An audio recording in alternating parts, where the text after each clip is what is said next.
Welcome. Here at From the Bullseye, we like to bring you the hard-hitting topics, and today's topic could be considered a little taboo, especially if you have a CFO or head of finance looking over your shoulder. Yep, we're talking about the use it or lose it budget. Yeah, we bring this to you a little bit tongue-in-cheek, but it is that time of the year as you finish out the current budget and you're winding down projects and spend that if they don't get spent before the end of the year, conventional wisdom would suggest you may not have that budget when you go into the new year. Right? So we wanted to just bring this topic, put it on the table, and help you think through some ways that you might leverage that budget. But we start out this conversation with a big caveat. Thinking of that use it or lose it budget can backfire. You do not want to find yourself in a position of just spending it for the sake of spending it, right? You don't want to jeopardize the ROI that you expect from the dollars. You don't want to put yourself in a position of having resources, materials, equipment, whatever, that might just sit on a shelf because you just bought them for the sake of buying them, right? So just want to start out with that caveat to make sure that in thinking through this spend, you do so with your strategy and with your goals in mind. Now, having said that, how might you use a staffing partner like Bull City Talent Group? Well, glad that you asked.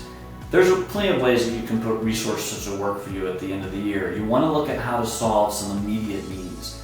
Maybe some projects are backed up, maybe some deliverables aren't coming in on time, and an extra set of hands on the team would help you knock that stuff out. And if you're able to direct the spend towards that, that's a good use. You can also look at the long-term impact. As you're planning for next year, you may have some pretty big initiatives lined up that it would help to get a head start on or to do a proof of concept, something that you can leverage an external resource to bring in some know-how that tees you up for a great year when you kick off the new budget cycle. So what are some examples? Well, there are some short-term consultants that you could bring in to help close out a project, help move it along, get it on over the goal line faster, and make sure that you mitigate the risk of project delays. Same for deliverables. Maybe you have outstanding deliverables that just aren't getting done. You could use another extra set of hands, put somebody on contract for a couple months, knock that stuff out. Another creative approach is to think about headcount for the coming year. Maybe you're already thinking about resources you want on your team. What about a contract to hire model? You might put somebody to work at the end of this year as a quote-unquote test drive, and then you can put them on the team as more headcount going into the new year. And then lastly, think about projects that are coming. There may be end-of-year spikes in demand for support or budget closeout, those kinds of things that naturally happen in the last quarter of the year.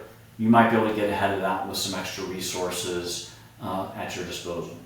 So think of some ways as you look at your budgets and you close out the year. Certainly we're here to help and we'd be happy to point you in the right direction. Good luck and best wishes for the end of the year.